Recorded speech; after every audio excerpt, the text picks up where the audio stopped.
Hello guys! Welcome back to my channel. Okay, and awa po ng Diyos, meron na naman po tayong panibagong vlog. But before I start guys, please don't forget to hit the subscribe button kung hindi pa po kayo subscriber. And please click the notification bell para po updated kayo sa mga videos ko. Thanks in advance guys! Hello guys, welcome back to my channel. Okay, yan, awa po ng Diyos once again. Meron na naman po tayong panibagong vlog. And ayan guys, so sa nakikita ninyo, this is the 2025 Toyota Race E CVT, okay, automatic transmission. Okay, ito po ang ating review after the review of our Innova. Okay, so dito na tayo ngayon. So kabibili lang po nito, kalalabas lang nito this February. And then, so tingnan muna natin siya sa ano guys, sa malayo, no? Yan, okay. So kung mapapansin niyo guys, napaka pogi, no? This is the dark gray metallic color. It has two options, which is the silver and the gray metallic option. So yan, pakita ko muna yung exterior.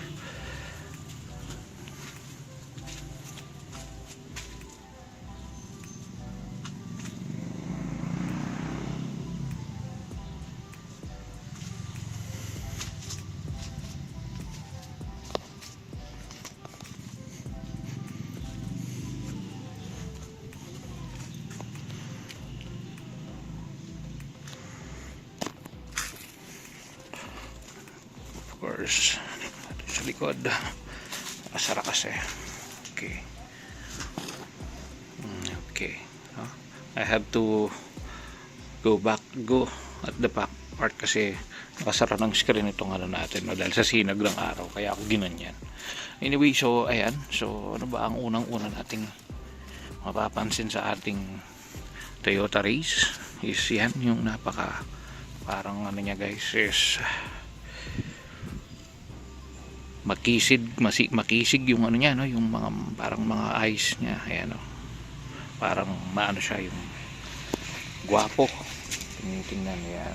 So actually before we bought this car, napag-isip-isip namin, ang two options namin talaga actually is the Sonet and the Toyota Race, no. Kaso talaga we're up to guys, Toyota fan kami. So we believe na for us, I think mas okay sa amin. Pero nung na test drive din naman namin yung Sonet, yung major difference lang naman nila guys is yung vibration, yung power, siguro konti sa power, pero parang hindi naman nalalayo, no. I don't know how did they do it. I don't know how did Toyota do this, pero I think okay naman, no. So yun, siguro may difference din kasi sa price guys, no. So kahit na upgraded yung engine na tinatawag ng Kia Sonet, I think I don't need that for me, no guys. Pero I think siguro in the future I will be trying their product. Pero for now kasi maka Toyota ako guys, so Toyota muna ngayon. Kasi guys, hindi ko naman, ang plano ko kasi dito sa sasakyan na to is city driving lang. I will not be using it for long driving. Kaya I think hindi ko kailangan ng so much power out of this vehicle, no. Kasi if you will come to think of it, it's a small car that will put you from point A to point B. That's it. Yun lang yung purpose niya. Yung madali siyang i-maniobra, madali siyang isingit-singit, unlike with our Innova, no. Ito sobra yung power nito, that even kahit saan mo dalhin na lugar ito, hindi ka susukuan nito. So ito yung pang long drive ko. And this one is for short drives, for city drive, for traffic driving. This one is the best option for me, no. It has, so anyway, yun nga. Sa exterior muna tayo guys, yan. Meron siyang daytime running light dito. Yan. It has separate ano guys, light pala para makita nyo. This is the signal light, bright and dim. Ayan. So ayan, meron din siyang fog lights, no? Ayan. So ayan, we got the pre-tint lang, kaya visor cut lang yung ating harapan. Pero this is a Lumina tint and it serves its purpose, no? What's the difference with E, G and turbo is the guys, this one. Ito, auto fold na yata sa G at saka sa may turbo version, but then this one is manual folding. And of course, yung ating susian guys ay disusi pa, no? Okay. I mean, yung nito, yung pag-start ng sasakyan nito is disusi pa. Ayan. Okay. No, hindi pa siya push to start, no? Ayan. So, pero ang advantage nito guys is yung mamaya na muna yan guys sa loob, dito naman tayo sa labas. It has it has 205/65. Wait, where is the specification? Okay. Ayan. Ito guys. 205/65 R16. It is the same with Innova, yung tire size niya, no? Pero hindi ko lang alam kung ilang ply ito. Pero 4 stud lang ito, while si Innova is 5 studs. Okay. Okay, so yan. Bridgestones Turanza ang nito, stock na tires, while si Innova guys is Yokohama. So ayan guys, dual BBTI engine, 3-cylinder. Yan. So lang siya guys, 3-cylinder engine with a power of 1.2 cc, 1200 cc, 88 PS yata to, or 88 HP something, mga ganun lang niya. Paki-check nyo na lang sa Google kung ano yung specification ng engine niya. Yan, it runs with the CVT, continuous variable transmission, and ayun. So yung ilaw din pala nito sa likod guys is LED na, no? Ang difference din ng guys is yung auto fold side mirror, yung push to start, at saka wala siyang guys, yung back camera. So bumili na lang ako ng dashcam. For me kasi guys, I don't need those luxuries, no? Kaya E lang yung binili ko. Kahit na kaya ko naman bilhin yung turbo, I feel like the 800,000 mark of price for Toyota Race is so much better na than having that 200,000 or 100,000 difference from GN turbo version. Tapos konti lang naman yung added features, no? Pero sa turbo actually sulit, kasi yung turbo version nito maraming guys, alam ko 6 airbags yung turbo nito, while this one is 2 airbags lang, no? And yung G2 airbags din naman. Tapos yung parang digital gauge niya doon sa dashboard magkaiba yata dito sa E, no? So yun yung mga major difference nila. Tapos yung rear back cam nga, and then pero yung advantage naman ng E guys is yun nga, meron silang red trims, no? And guys, tingnan nyo naman, stock yan. Red trims, red color doon, red sporty trims, meron din dito, and CE lang ang meron yan, no? Kaya nga yung 800,000 guys na price difference, ay 800,000 mark na price is so much better na sa race, no? Kasi konting lang yun guys. Ang Wigo is 729,000, something like that. Tumaas pa nga, nagka-price increase pa ang Toyota, no? So for you to get this one, 41 something to, 841,000. Tapos cash pa namin binili, kaya nakamura ng konti. So nasa more or less a bit higher than 800 namin siyang binili. Para sa specs na makukuha ko sa kanya, super okay na yun guys. So kung magtatanong kayo guys kung ano ang driving feel niya, it is an upgraded version of Wigo. Meron siyang nginig ng konti while at idle. yung hindi kayo naka-aircon. Pero pag nabuksan nyo na yung aircon at running na kayo, smooth na siya. Malakas ang hatak niya. And I think the power of 1200cc is so much for this car. Sa liit niyan yan guys, yan o. Tignan nyo naman. Haliit niyan. It's, if I'm not mistaken, nasa 4 meters lang ito. Ayan guys, so tignan nyo yung tent ko, 3 meters yan. Lagpas lang ng 1 metro yung haba niya. So yun, so what's more ano pa rito, ano pang, ayan, meron na rin pala siyang ano guys, yung antena niya is shark fin na. Ginawan ko na ng vlog to agad guys para din na maano na natin, may review na natin kasi nga this is the wife of my car, this is the car of my wife, I mean, and the Innova is mine, no? Ito yung pinili ko para sa akin at ito naman yung para kay wife ko, no? Yung Navara ko naman dinispose ko na, no? Kasi merong nagka-interest, hindi ko na pinalagpas, inano ko na. So ayun, so na ano sa loob naman guys, I am 5'8", and ayan guys, tingnan nyo naman. Okay, hindi ko pa nababalik. Wait, balik ko muna yung upuan. Okay, it's okay. So ito, yan. I am 5'8" guys, and nandito lang yung height ko. Nandito lang ako pag nakaupo ako, at ang ganda ng pagkaka-bend ng upuan. Parang napaka-comfortable mo sitting here. Medyo pasensya na sa mga plastic at ating mga basahan. Ito yung plastic cover ng sasakyan. Ayan, so this is what you get with plastic. Kala nyo ano yan, leather, pero plastic lang yan. Power window.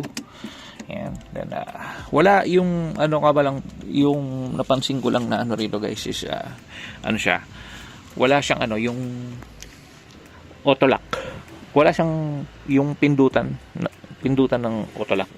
And itong upuan mo, anyway, ito muna mga upuan na to guys is yan, na ano dito yan, tapos yung maipo-fold nyo yung upuan natin para mas malaking space sa likod. Ayan, ito yung ano, ating early warning device, umbrella, calendar. Ayan, 2025. Kaka-release lang kasi nito guys nung Feb 28. So last day ng month end sale natin. And what's the best part of this vehicle is this one, no? Ito ang ceiling niya, ang ganda. Ayan, oh, tingnan nyo, oh. Hard surface siya, hindi siya yung mabalbon. Ganda to guys kasi sa naging sasakyan ko, ito yung mga usualing hindi agad nadudumihan, no? Ayan guys, oh, tingnan nyo yung ano niya. Meron rin siyang map light dito. Ayan. Wala siyang on and off. Walang on and off yung map light na yan, pero okay lang. Mamamatay naman siya pagka tag dito. Pagka nakasara lahat ng mga pinto, mamamatay na yan. So siya lang yung nag-iisang naka-on. Automatic, kahit na anong pinto ang buksan mo, biglaan siyang mag-on. So ayan, ganyan ang itsura niya sa harap, no? Ayan. Meron siyang seatbelt indicator dun sa taas. Parehas may salamin yon, mga ano niya, yung mga sun visor niya. Ayan. So dito naman wala masyadong special, wala rin charging port dito sa likod. Ay, hindi, meron ba? Tingnan ko. Ay, wala. So yan, wala. So kung gusto niyo palagyan ng charging port, okay din. Mas maganda para makapag-charge yung mga nandito sa likod. Pero this one wala. Wala talaga, no? Ayun, wala namang special dito sa may likuran na ito. Hindi rin na-adjust yung mga ano niya. Itong mga to, hindi rin na ibababa to, hindi rin na ibababa, hindi rin natataas. Kasi yung Innova, ganun natataas at saka nabababa.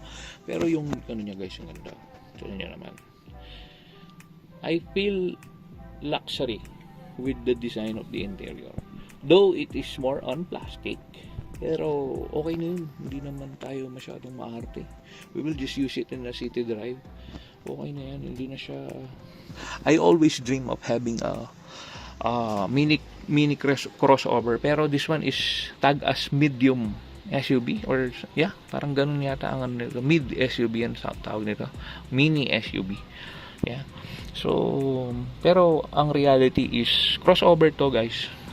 Actually it is a bit higher than a hatchback. It is a bit bigger than a hatchback. So yan yung advantage niya. Kaya nga sabi ko sa inyo guys, this is the the upgraded version of Wigo, no? The way how I drive it, the way how I feel the ride, it is a Wigo with a higher ground clearance. Yan ang pinaka number 1 namin na dahilan kung bakit binili namin to. Yan guys, napakataas, no? Taas na, oh. Para sa amin guys is big plus yun dahil hassle sa amin yung ano guys, yung may humps tapos sumasayad ang ilalim ng sasakyan. Nakaka-backtrip sa amin yun. Ayaw ko yung ganun guys. So ayan, kung mapapansin ninyo, ayan, ito sa kabila, wala kasi tayong space dito eh.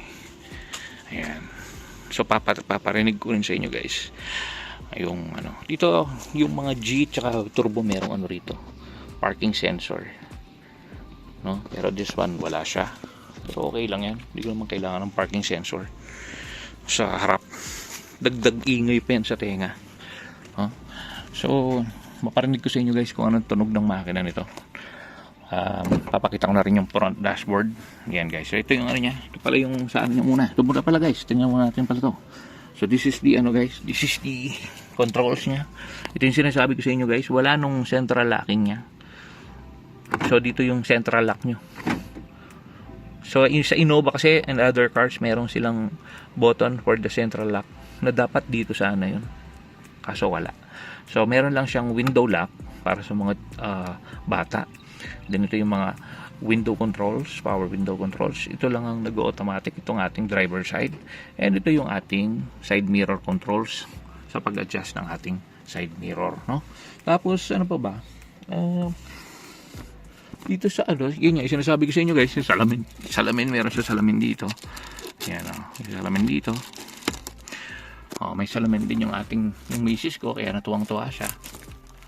I know that I will get a lot more with Kia Sonet, pero yun nga, tulad ng sabi ko sa inyo guys, we trust Toyota kasi, kaya we did not pursue to Kia.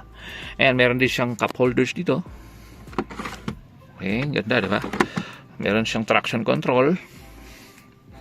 Ayan, so ito yung CVT niya. May sequential, manual mode. Tapos, ang ganda ng ano nito, yung digital cluster niya. Although, mas maganda pa yung G at saka turbo. Pero okay na sa akin to guys. Tulad nga sabi ko sa inyo.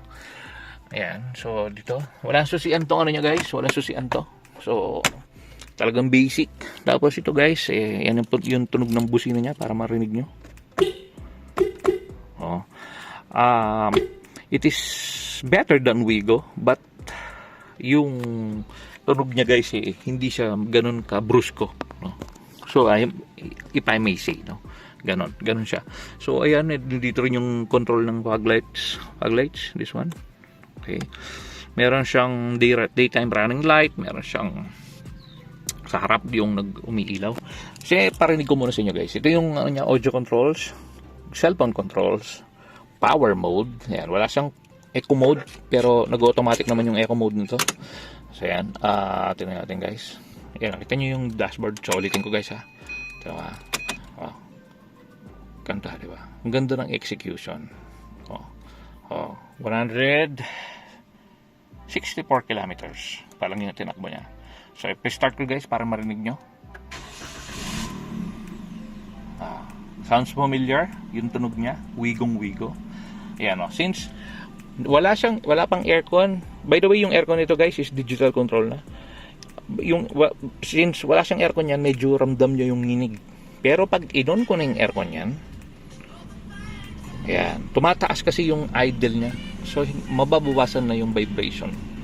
So once na idle down siya, yun ang mangyayari is bigla na naman magko-konting vibrate. Konti lang, mararamdaman yun para kayong naka-diesel na sasakyan. So hindi siya issue sa akin kasi nga galing ako sa Innova eh. So ang Innova kasi maganon eh. Meron siyang what do you call that? Meron siyang nginig eh. Kasi diesel nga kasi siya. So normal sa akin yun. So ganito yung ayan. So nakasara na yung pinto natin. Paparinig ko sa inyo habang nire-rev ko yung sasakyan para marinig nyo. Ayan o. Nag-idle down siya. Pag nag-automatic yung compressor. Yan, medyo mararamdaman yung konting nginig, konti lang. Pero pagka running na kayo, siyempre, tumataas yan, nagre-rev kayo ng ganyan, wala, smooth na yan. Ngayon, paparinig ko na yung guys, yung tunog ng makina, no? Tignan nyo guys, ha.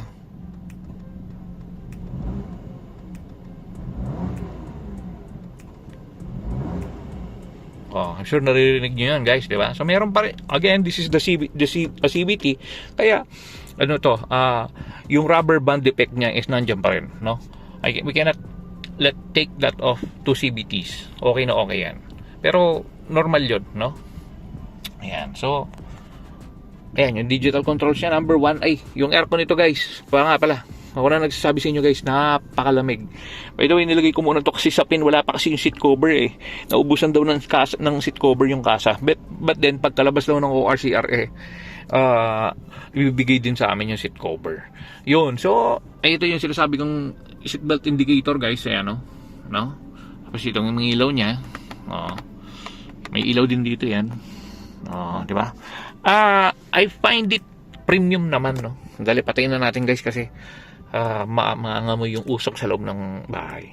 So ayan, meron siyang seatbelt indicator din, ayan. Pero wala siyang temperature gauge. Pero it's okay kasi alam ko may warning naman to guys eh. Iilaw naman yung overheat na indicator pagka nagkataon. Ganito yun guys, ito.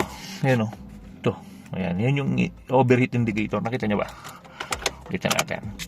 Ayan, ito. Ayan, yung parang bangka. Ganun yung overheat indicator niya, no? So, I find it good, no? Ayan, so dito, hard plastic lang to. Hard plastic lang lahat to. Ito, kala ko ay speaker to. Ito, malinaw ba? Wait lang, hindi ko makita. Ayan, kala ko speaker to pero hindi siya speaker, no?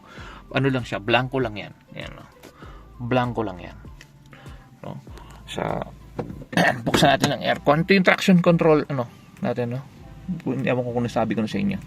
So, ayan. So, dito ko lang siya nasa-central lock kung gustong i-lock to. Doon kung gusto kong i-lock yung sasakyan. Wala nang ibang way. Sana meron silang switch, diba?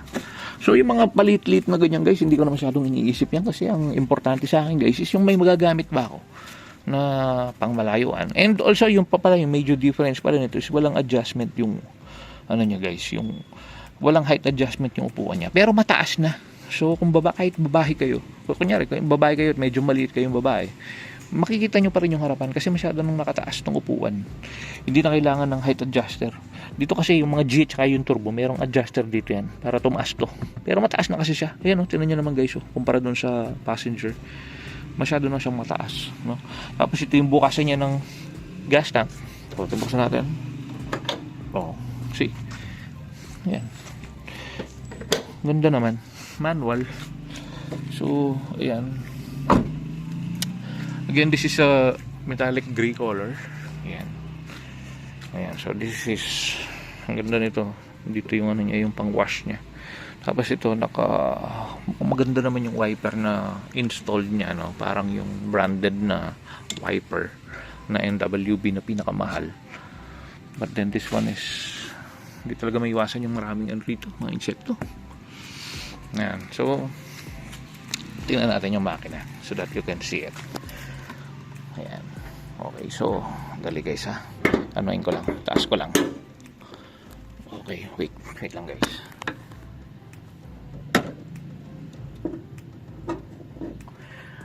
Okay, so yan.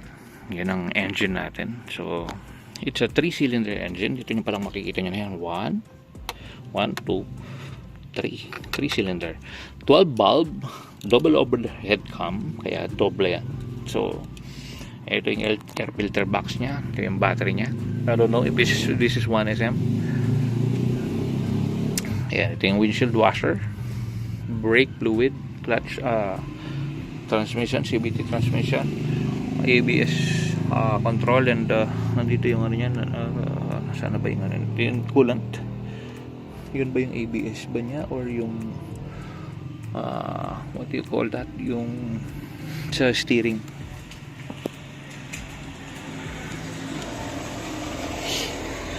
And then ayan, wala siyang engine cover sa baba pero okay lang yun kasi it will dissipate the heat naman, mas maganda yun. Pero yung sinasabi na baka daw may pumasok dyan or something, I don't know, no? Pero for me okay lang yun kasi kahit may pumasok dyan guys, bihira at malabo naman na manira yun ng loob ng makina, unless ito basagin yan to. Pero napakalayo, ano pa yun, medyo marami pang mangyayaring mga bagay bago mangyari yun, no? Tapos ayun, so ayun sa shop niya, aircon of course. Yan, meron din siyang ano rito sa ating hood, no? Yan. So nakalimutan ko palang sabihin sa inyo yung ano guys, yung dito, yung features niya dito sa harapan. So meron tong ano guys, meron tong charging port dito. Sandali guys, tingnan ko para pakita kasi niya, kalimutan ko sabihin. Ayan, so meron siyang ano rito. Ayan, nakikita niyo ba? Ito yung charging USB type A yata itong tawag sa ganyan. Ayan.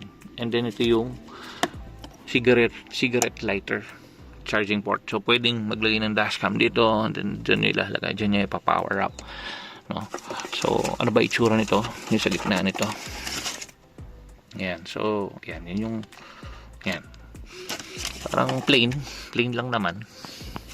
And then wait, let me see kung ano, wala dito, ito wala tong ano rito, yung parang, kasi yung G yata, alam ko if I'm not mistaken, parang merong ano yan dito, meron siyang parang bulsa, pero this one walang bulsa to. So yan, so this is yung front, is meron siyang silver accents, pero yung likod pure black. Yan. So yun, I think ano ba ang ano natin ngayon, ano ang masasabi kong cons nito? Hindi naman siya cons to be considered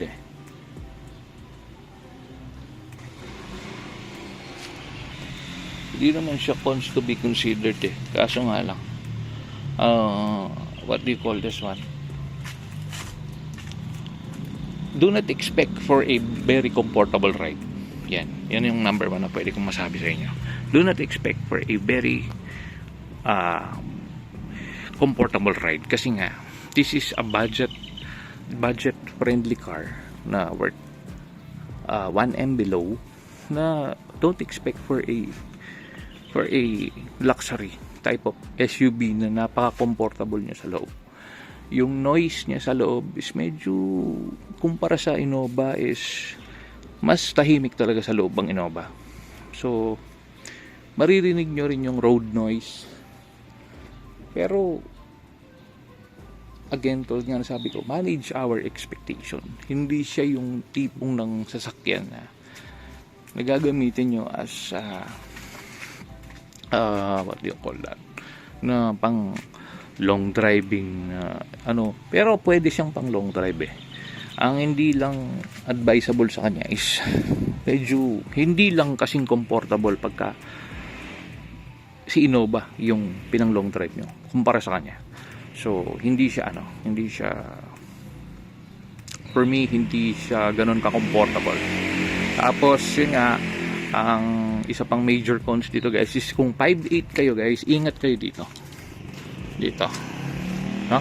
So ako 5'8 kasi ako guys, 5'8, 5'7, 5'8, 5'9, ganyan yung mga height. So ito baka tumama sa mukha nyo, kasi sakto yan sa ilong ko ito, sakto sa ilong ko to. So once na binuksan ko to ng ganyan, possible tumama yan sa mata ko, sa ilong ko. So ingat kayo, kailangan magka-space kayo dun sa, lalo na sa driver side. So ingat kayo, yan yung nakikita kong pangit dito sa race na to, no?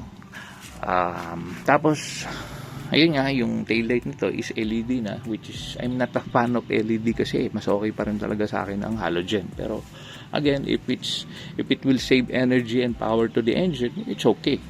Pero again, if I have a choice, mas okay pa rin sa akin na old school yung halogen, no? Kasi pag halogen, madaling palitan, mura, at higit sa lahat, yun nga, tipid sa lahat, no, ng aspeto. Hindi natin kasi kailangan ng talagang super high-tech sa isang sasakyan. Like for example, tulad na lang nitong ano natin, ng side mirror natin. To some, they will benefit from the auto fold side mirror. Pero pag yan tinamaan ng tao, delikado, sira yan. Mababasag yung ano yan, yung lagayan ng side mirror. So better yet na mas maganda na yung ganyan, yung manual lang. Ang isa pang disadvantage naman or cons na nakita ko rito guys is wala siyang rear cam. Kailangan ko pa siyang palagyan. So, pero maliliit na mga bagay na lang yung mga ganun. Hindi ko naman siya, no. At ngayon, sa ano naman guys, yung advantages nito guys, compare sa Innova, napakagaan ng manobela nito. Pares naman silang malamig ng aircon ng Innova. Yun nga, mabibrate lang to, pero pares din naman sila ng Innova. Ano pa ba? May mga blind spots pero minimal naman. And nakalimutan ko pa palang sabihin sa inyo guys na yung major cons pa pala na pansin ko rito guys is yun nga, sana hindi na lang ginawang ano to, plastic trim na ito. Mas okay na bakal yan guys, no? Kasi once na natamaan to, siguradong basag to. And I just don't know kung magtatagal yung mga clips niyan sa loob. Pero again, pera lang naman yan.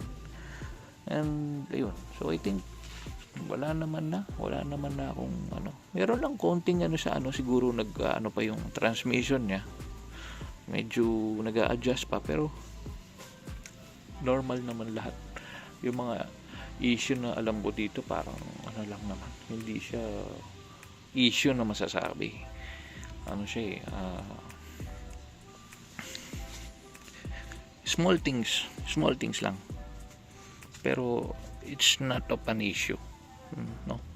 Yan, so again, yan, kung may questions kayo guys, feel free to comment down your questions, and hopefully masagot natin ang ating mga katanungan, no? Tulungan tayo guys, no, sa mga new owners din ng Toyota Race yan.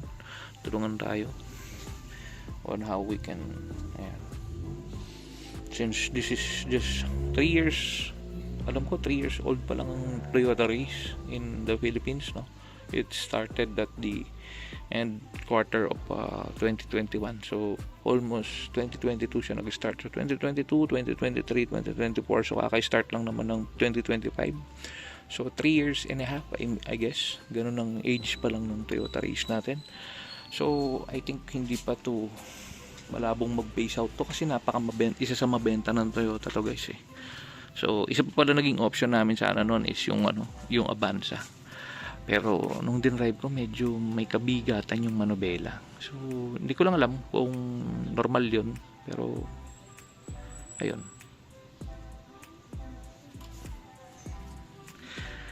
And also, sa napapansin nyo pala is yung ano natin, yung nakuha natin to sa Toyota Santa Rosa, Laguna. So sila lang yung lumaban ng medyo maganda sa discount sa cash, kaya doon tayo pumunta. While itong Innova ko naman, nakuha ko to sa Valenzuela. So that time yung Valenzuela naman yung may mataas na cash discount sa mga cash buyers. So tayo kasi guys, pag bumibili tayo ng sasakyan, we're not tinitingnan din natin yung mga discount na makukuha natin, kasi guys, pambili na rin ng accessories yun, at saka pang PMS na rin natin yung mga gastos na yun masisave natin. So yun, I think depende na lang kasi guys sa ating mga buyer yung yung decision natin sa pagbili ng sasakyan. So para sa amin, okay naman na to. Just don't expect too much, kasi nga you're just buying below 1M vehicle. And also sa mga comment na Daihatsu ito, well guys, ang Wigo ay Daihatsu din, pero ang tagal na nito sa market at napaka-reliable niya, no? So kayo na Toyota owned po yan, no? So nasa tao na lang kung paano tatanggapin, no? Pero again, ang mga paninira kasi na yan guys, nasasabing Daihatsu to, Daihatsu yan guys, ang Avanza, ang Rush, ang mga marami na pong napatunayan yan sa daan ng Pilipinas, at talagang matitibay sila, hindi po question yun. Nagkaroon man ng scandal lang Daihatsu, all because na parang sinubstandard kasi yung ilagay na materyales sa sasakyan, pero yung safety niya guys is 5-star pa rin, and panalo pa rin naman, no? And guys, ano ba yan, ang liit na makina, ang liit na sasakyan, mag-i-expect ka dyan ng 5-star na sasakyan. ang sasakyan mo ay pang 2-star lang. Kumbaga para sa hotel, pang 2-star hotel ka lang pero 5-star ang gusto mo. Heller, kung gusto mo ng ganun guys, bumili kayong 2 milyon na sasakyan. Tingnan ko lang kung hindi ka magsawa sa ibangga mo, gawin mong bump car. At yun na nga, huwag ka magreklamo na hindi siya Daihatsu. Bahala na kayo magdesisyon at magganon, no? Pero for me, okay na okay yan. Shout out sa mga lahat ng race owners dyan. Panalo tayo guys, no? Panalo tayo sa mga unit natin. By the way guys, bago ko pala makalimutan, review ko na rin pala yung likod nito guys. Ayan. So, hindi ko pala nabuksan to. Sorry hindi ko na ayan. So, ito yan guys, no? Ganyan ang likod niya. Okay. So, ito yung EWD, Early Warning Device na free. Okay. So, lagyan muna natin yan dyan para ma-view natin tong dito. Mga gamit dito. Free umbrella, of course, of Toyota Santa Rosa. Buti nga, nagbibigay na sila ngayon. Yung dati, yung sa Valenzuela, hindi ako binigyan. That is the calendar. And ayan guys, ang ating reserva. No? So, bags na yan guys. No? Ayan, okay. So, meron tayong wala namang masyadong special na rito. Okay. So, ang hinahanap ko rito guys, yung ito yung pwedeng lagayan ng ng mga gamit or mga tools nyo. Yung sinasabi ko sa inyo guys na umiilaw basta may nakabukas na pinto, which is a good feature, no? Ayan, so meron din siyang parang anchor yata to, kaya talian, no? May talian doon. And I don't know. Pero wala rin pala tong wala rin tong tonneau cover dito. Kasi E lang siya. Pero yung G, meron na. Tsaka yung turbo version. No? So, yan again. Hinahanap ko pa yung nito guys. Hindi ko alam kung saan nakalagay yung niya. Kung meron bang free to. Meron bang free na tools to. Baka nandun lang din. Kasi dati yung sasakyan namin, yung Yaris, ang alam ko yung yung tools niya is nasa ilalim ng upuan. So, check ko rin mamaya siguro kung saan yung Wait lang guys. Check ko na para ngayon para makita na natin. Okay? Ayan guys, so ito yung ayan yung niya, jack niya guys. So, siya what do you call this one? Wait lang, kailangan natin kasi baka marami yung kamay ko guys. Okay. Ito, so ayan ayan ito pa yung niya, yung sa mga tools niya. Yung tire wrench siguro to. Tapos ito yung may tawag dito hindi naman crocodile butterfly jack yata ang tawag dyan. Anyway, kalkalin ko na lang yan guys, pero ayun nga, tama, dito yung dito yung mga tools niya, like the race, ganun ang niya. So yun ang natin guys, ayun QCY, yung dashcam na binili ko na merong back camera para din malagyan ko na lang siya ng back camera kasi nga wala pong back cam si Race E CVT. Okay. So yun guys, yun lang, nakalimutan ko lang yun sa inyo.